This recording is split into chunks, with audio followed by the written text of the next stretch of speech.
Across the vast expanse of the American continent lie the remnants of dreams turned to dust. Towns that once pulsed with life, ambition, and the promise of prosperity now stand as silent monuments to human perseverance and ultimate defeat. From an entire settlement, leaving behind only shadows and stories. Today, we'll journey through 10 of the most haunting abandoned places in America, where the boundary between past and present grows mysteriously thin. 10. St. Elmo, Colorado. Population at peak, 2000, 1890s, current population, 0. High in the Colorado Rockies, at an elevation of 10,000 feet above sea level, sits the remarkably preserved ghost town of St. Elmo.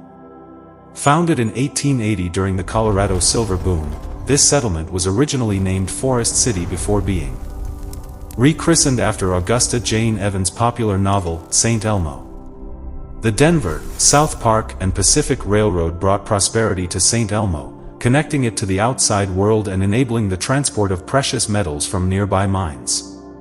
At its zenith in the 1890s, the town boasted 5 hotels, several saloons, a newspaper called The Mountain Echo, and a telegraph office that linked this remote outpost to major cities across America. But what makes St. Elmo particularly unsettling is its state of arrested decay. Unlike many ghost towns where nature has reclaimed the structures, St. Elmo's buildings remain largely intact, as if the residents simply vanished overnight. The dry mountain air and harsh winters have mummified the town, preserving it in an eerie state of suspended animation. The final blow came in 1922 when the railroad discontinued service. Without reliable transportation, the remaining residents gradually departed, leaving behind a community frozen in time. Today, visitors report an overwhelming sense of being watched, of curtains moving in windows of empty buildings, and the sound of phantom footsteps on wooden boardwalks. Local folklore speaks of Annabelle Stark, the town's last official resident, who maintained the general store and post office until her death in 1960. Some claim her protective spirit still patrols the streets of St. Elmo, ensuring the town remains undisturbed by vandals and treasure hunters. 9. Cahaba, Alabama. Population at peak, 3,000, 1860s, current population, 0. In the heart of Alabama's Black Belt region, where the Alabama and Cahaba rivers converge, lie the haunting ruins of Old Cahaba. This antebellum ghost town holds the distinction of being Alabama's first state capital, a title it held from 1820 to 1826. Established in 1819, Cahaba was strategically positioned to take advantage of river commerce. The fertile soil surrounding the town made it the center of a thriving cotton plantation economy, while its political importance attracted wealthy planters who constructed grand mansions befitting their status. The town's prosperity was built upon the forced labor of enslaved African Americans, a dark foundation that would ultimately contribute to its demise. During the 1860s, at the height of the Civil War, Cahaba served as a Confederate prison, housing over 3,000 Union soldiers in conditions so deplorable that many died from disease and starvation. The end began with repeated flooding from the river systems that had once brought prosperity. The Great Flood of 1865 devastated the community, followed by another catastrophic flood in 1886. As the river changed course and railroad lines bypassed the town, residents gradually relocated to higher ground. By 1900, Cahaba had become a true ghost town. Today, archaeologists have uncovered the foundations of over 200 structures, including slave quarters, merchant buildings, and plantation homes.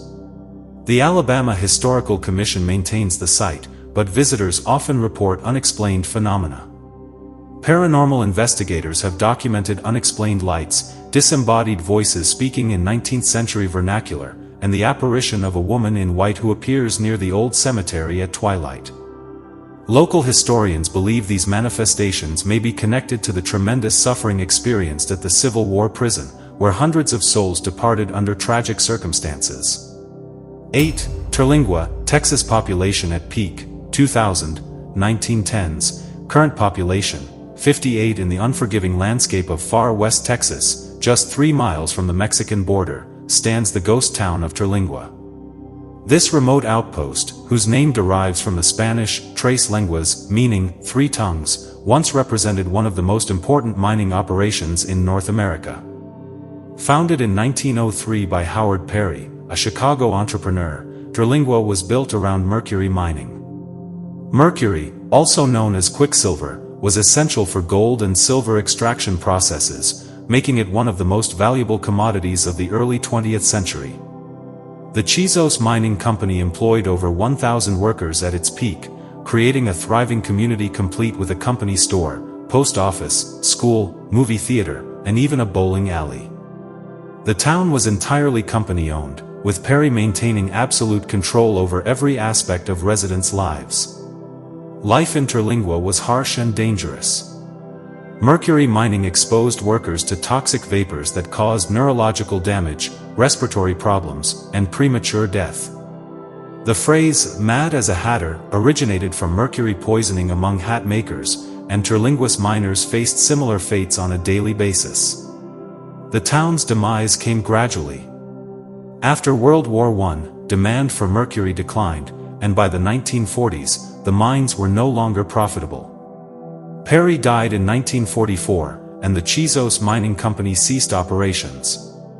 The last residents departed in the 1950s, leaving behind a perfectly preserved example of early 20th century industrial architecture. Today, Terlingua exists in 2 distinct sections, the ghost town ruins and a small modern community that caters to tourists visiting nearby Big Bend National Park. Visitors to the abandoned section report hearing phantom mining sounds, seeing shadowy figures moving between buildings, and experiencing sudden temperature drops in the desert heat. Environmental concerns persist as mercury contamination remains in the soil and groundwater. The Environmental Protection Agency has designated parts of Terlingua as requiring ongoing monitoring, creating an additional layer of danger that keeps many visitors at a distance. 7. Rhyolite, Nevada. Population at peak, 5,000, 1907, current population, 0.4 miles west of Beatty, Nevada, in the harsh Mojave Desert, stand the concrete remnants of what was once the most modern city in the American West. Rhyolite, named after the volcanic rock prevalent in the region, experienced one of the most dramatic boom-and-bust cycles in mining history. The town's origin traces to August 1904, when prospectors Shorty Harris and Ed Cross discovered gold ore in the nearby hills. Their find triggered a massive gold rush that transformed an empty desert valley into a thriving metropolis within 3 years. By 1907, Rhyolite boasted electric lights, concrete sidewalks, a stock exchange, an opera house, and a hospital. The Las Vegas and Tonopah Railroad connected the town to major markets, enabling the transport of gold ore and supplies. The town even published 2 newspapers, the Rhyolite Herald and the Bullfrog Miner. One of Rhyolite's most unusual structures was the Bottle House, built by Tom Kelly in 1906 using approximately 30,000 discarded bottles. Kelly, unable to afford traditional building materials, created this unique dwelling that still stands today as one of Nevada's most photographed landmarks. The collapse came as swiftly as the boom. The financial panic of 1907 reduced investment in mining operations, while geological surveys revealed that the gold deposits were not as extensive as initially believed. The Montgomery Shoshone mine, the town's primary economic engine, closed in 1909. By 1916, the railroad ceased operations, cutting Rhyolite's lifeline to the outside world. The last residents departed in 1920, leaving behind a ghost town that would become synonymous with the boom-and-bust cycle of American mining communities. Modern visitors to Rhyolite report unexplained phenomena that defy rational explanation. Photographers have captured orbs of light moving between buildings, while others describe hearing the phantom sounds of railroad trains and mining equipment long after the last locomotive departed. The town's cemetery provides clues to the harsh realities of desert life. Many headstones bear dates indicating deaths from mining accidents, disease, and violence. Local folklore suggests that some of these restless spirits remain bound to the place where their dreams of wealth turn to dust. 6. Calico, California. Population at peak, 3,500, 1880s, current population, for nestled in the Calico Mountains of San Bernardino County, California, the former silver mining town of Calico represents one of the most well-preserved examples of Old West mining communities. Named for the multicolored rock formations that surround it, Calico was once considered the most lawless town in the American Southwest. Founded in 1881 following the discovery of silver ore by 4 prospectors, Calico grew rapidly during the silver rush of the 1880s. The town's mines produced over $20 million worth of silver ore, equivalent to approximately $500 million in today's currency. At its peak, Calico supported over 500 mines and claimed a population of 3,500 residents. The town featured 22 saloons, numerous brothels, 3 hotels, 5 stores, and a school. The presence of so many drinking establishments and gambling halls made Calico notorious for violence and lawlessness. Walter Knott, founder of Knott's Berry Farm, purchased Calico in 1951 and began restoration efforts to preserve the town as a historical attraction. However, this restoration has created an unusual phenomenon where the boundary between authentic historical preservation and theme park recreation becomes blurred. The Sherman Mine, also known as Maggie Mine, extends deep into the mountain and remains partially accessible to visitors. However, mining engineers warn that these tunnels are structurally unstable, with the constant threat of cave-ins creating an atmosphere of perpetual danger. Calico's cemetery tells the story of frontier violence and hardship. Headstones mark the graves of miners killed in cave-ins, gunfighters who died in street duels, and victims of cholera epidemics that periodically swept through the town. What makes Calico particularly unsettling is the contrast between its daytime tourist atmosphere and the unexplained phenomena that occur after dark. Security guards and maintenance workers report hearing phantom mining sounds, seeing figures in period clothing moving between buildings, and experiencing sudden temperature fluctuations in specific locations. The restoration efforts may have inadvertently created a unique paranormal environment where the spirits of the past coexist with modern recreation. Visitors often report feeling watched while exploring the mines, and some have photographed unexplained figures in the windows of supposedly empty buildings. 5. Centralia, Pennsylvania. Population at peak, 2,761, 1890. Current population, 5. In the heart of Pennsylvania's coal country lies perhaps the most dangerous ghost town in America. Centralia, founded in 1866, has been burning underground for over 60 years, creating a real-life version of a hellish landscape where the earth itself has become uninhabitable. The town was built directly above extensive anthracite coal seams that had been mined since the 1840s. These underground coal deposits, while providing economic prosperity for decades, would ultimately become Centralia's doom. On May 27, 1962, the Centralia Volunteer Fire Department was burning garbage in the town dump, located in an abandoned strip mine pit. Unknown to the firefighters, the fire spread through a hole in the rock pit into the underground coal seam beneath the town. Initial attempts to extinguish the underground fire failed dramatically. The coal seam network extended for miles in every direction, creating an underground inferno that proved impossible to contain. Carbon monoxide began seeping into basements, and ground temperatures soared to dangerous levels. By the 1980s, the situation had become critical. Ground temperatures reached 1,000 degrees Fahrenheit in some areas, sinkholes began opening without warning, and toxic gases made outdoor activity dangerous. The federal government initiated a relocation program, purchasing homes and businesses to remove residents from the danger zone. Narrator, V.O. The relocation was largely completed by 1992, but the underground fire continues to burn. Scientists estimate it contains enough fuel to burn for another 250 years, making Centralia one of the longest burning fires in recorded history. Today, only 5 residents remain in Centralia, having been granted lifetime leases to their properties. The Postal Service discontinued mail delivery in 2002, and the town's zip code was revoked in 2009, effectively erasing Centralia from official existence. Visitors report surreal experiences in Centralia. The ground is warm to the touch even in winter, vegetation dies in geometric patterns above the burning coal seams, and the air carries the constant smell of burning coal. The combination of toxic gases, unstable ground, and extreme temperatures creates an environment that seems more like a science fiction nightmare than reality. Environmental scientists study Centralia as an example of industrial disaster, while paranormal investigators claim the town's traumatic history has created residual hauntings.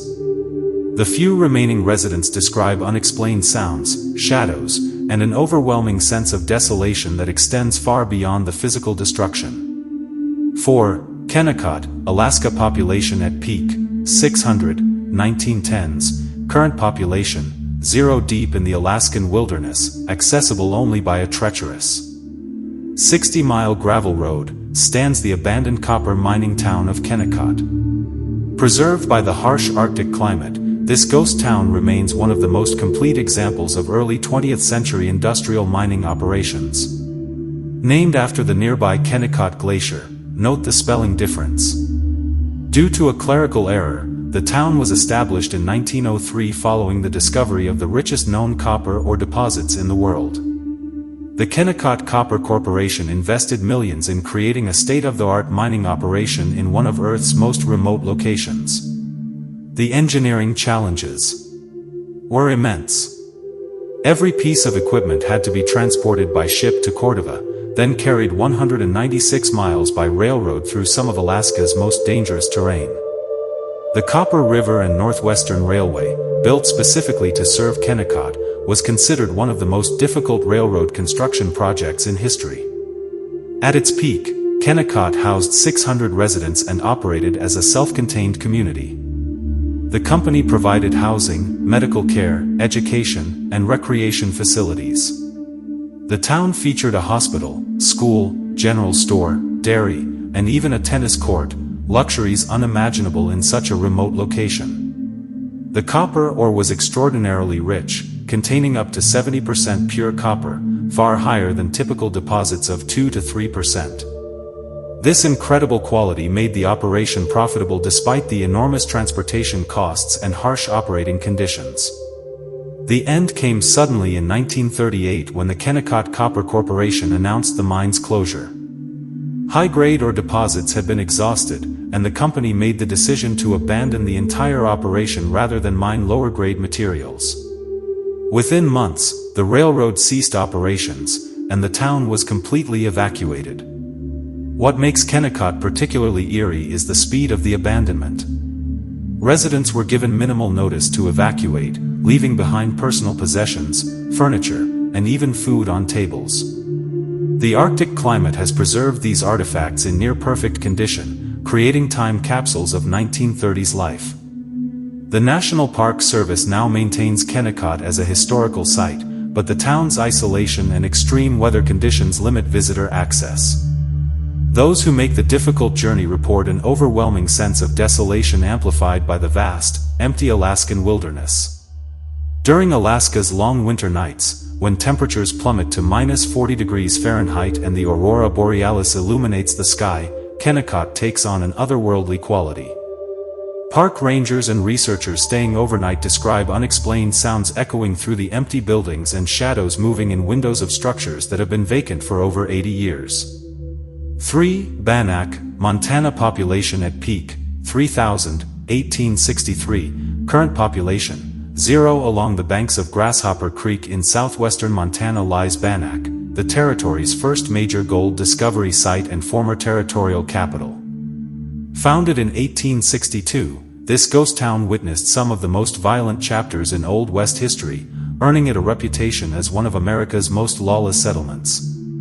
The town was named after the Bannock Indian tribe, though early spelling variations resulted in the current name. Gold was discovered here in July 1862 by John White and a small prospecting party, triggering Montana's first major gold rush and attracting thousands of fortune seekers to this remote location.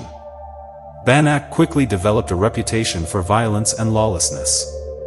The lack of established law enforcement created a power vacuum filled by vigilante groups and criminal organizations. The most notorious figure was Henry Plummer, who served simultaneously as the town's sheriff and leader of a gang of road agents known as the Innocents. Plummer's gang was responsible for over 100 murders and countless robberies throughout the region. They operated with impunity until a group of vigilantes formed the Montana Vigilantes in December 1863. The Vigilantes hanged Plummer and several gang members in January 1864, beginning a period of extrajudicial justice that claimed 21 lives. Bannack Cemetery provides stark evidence of frontier mortality.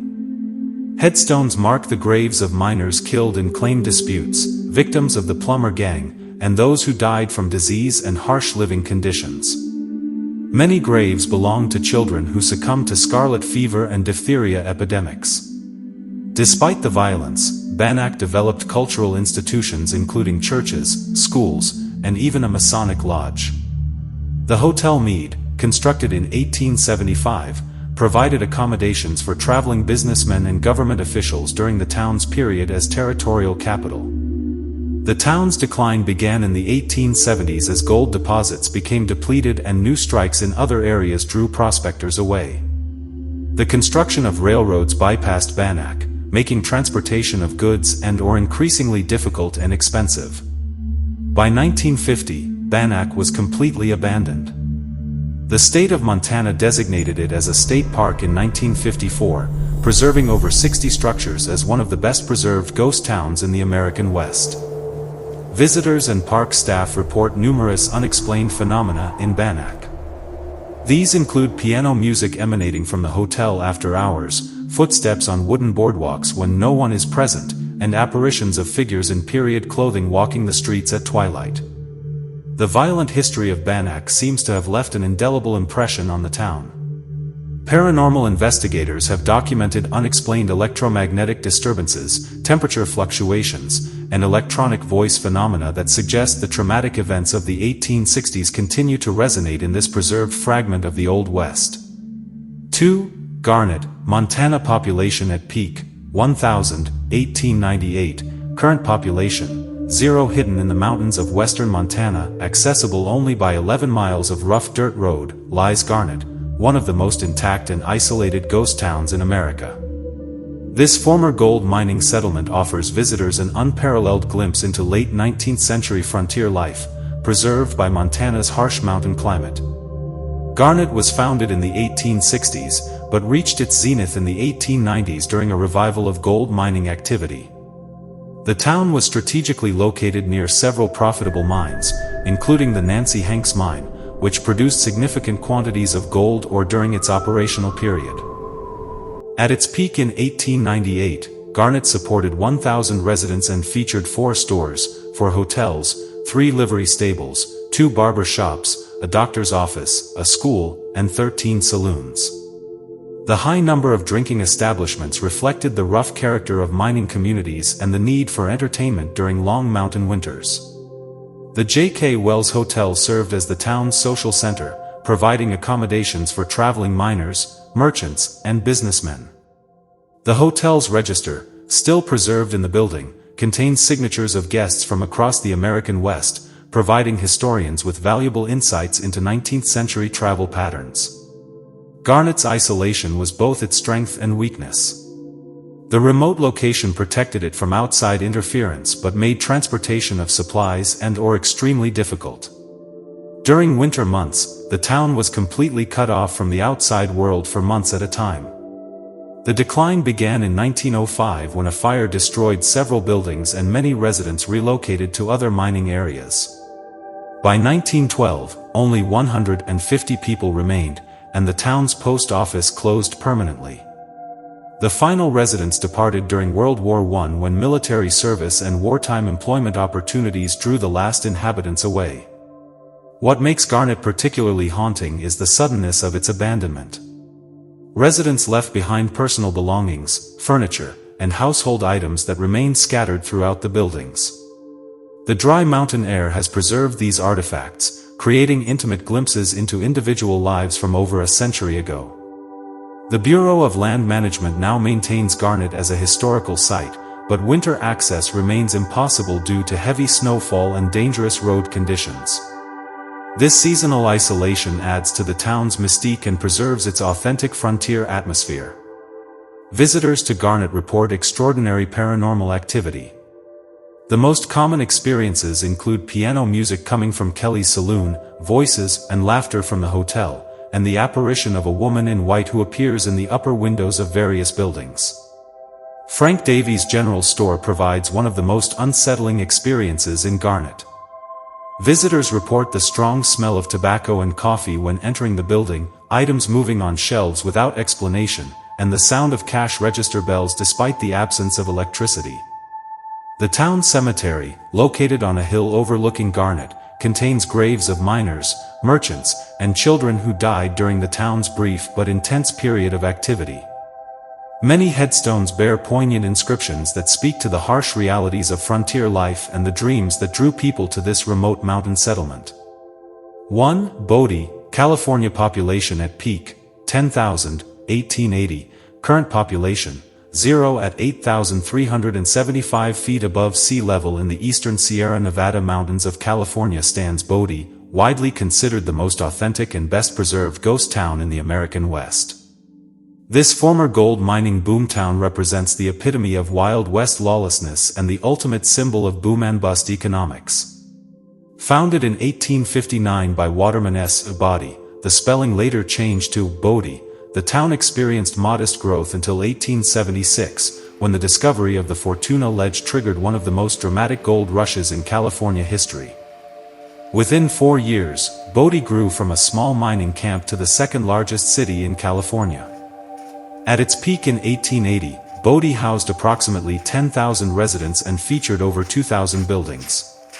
The town supported 65 saloons, numerous gambling halls, opium dens, dance halls, and red light districts. The Bodie Standard newspaper reported an average of 1 murder per day, earning the town a reputation as one of the most lawless places in America. The Standard Mill processed over $34 million worth of gold and silver ore during Bodie's heyday, equivalent to approximately $900 million in today's currency. The mill operated continuously, its thunderous machinery creating a constant roar that could be heard throughout the town 24 hours a day. Despite its reputation for violence and vice, Bodie maintains several churches and a school system. The Methodist Church, built in 1882, still contains its original pews and pulpit. Local records indicate that Sunday services often competed with the sounds of gunfights and saloon brawls occurring simultaneously on Main Street. Bodie's cemetery provides a stark chronicle of frontier mortality. Headstones mark the graves of miners killed in cave-ins, victims of shootouts, children who died from scarlet fever, and countless individuals whose lives were cut short by the harsh realities of high-altitude desert living. What sets Bodie apart from other ghost towns is the California State Parks policy of arrested decay. Rather than restoration, park officials maintain buildings in their current state of deterioration, preserving the town exactly as it appeared when the last residents departed. The most haunting aspect of Bodie is the abundance of personal artifacts left behind by departing families. Children's toys, family photographs, clothing, and household items remain exactly where they were abandoned, creating an overwhelming sense of interrupted lives and shattered dreams. The rapid decline began in 1881 when a fire destroyed much of the business district. Subsequent fires in 1892 and 1932 eliminated additional structures. The last mine closed in 1942, and the post office discontinued service in 1942, officially ending Bodie's existence as a functioning community. Bodie experiences extreme weather conditions, with temperatures ranging from over 90 degrees Fahrenheit in summer to -30 degrees in winter. These harsh conditions, combined with the town's elevation, create an environment where preservation occurs naturally but human habitation becomes increasingly difficult. California State Parks designated Bodie as Bodie State Historic Park in 1962, but access remains challenging. The town is located 13 miles east of Highway 395 on a rough, unpaved road that becomes impassable during winter months due to heavy snowfall. The Bodie Museum, housed in the former Miners' Union Hall, contains an extensive collection of artifacts that illustrate daily life in the mining town. These include mining equipment, gambling devices, weapons, and personal belongings that provide insight into the diverse population that once called Bodie home. Paranormal investigators consider Bodie one of the most actively haunted locations in America. Park rangers and visitors regularly report unexplained phenomena including phantom piano music from abandoned saloons, children's laughter in empty houses, and the apparition of a Chinese man who appears near the site of Bodie's former Chinatown. One of the most frequently reported paranormal experiences involves the Lady in Blue, believed to be the spirit of a woman who worked in Bodie's red light district. Witnesses describe seeing her walking along Main Street at twilight, always moving toward the cemetery on the hill above town. Local folklore speaks of the Bodie curse, which supposedly affects anyone who removes artifacts from the town. Park officials report receiving numerous packages containing stolen items along with letters describing runs of bad luck experienced by the thieves. Whether supernatural or psychological, the curse has become an integral part of Bodie's modern mythology. Now you tell me, are these ghost towns just silent remnants of the past, or is there something hidden within them that lies beyond our understanding? Share your thoughts in the comments, and if you enjoyed this journey, don't forget to like, share, and subscribe. Because ahead, we'll be uncovering even deeper and darker stories.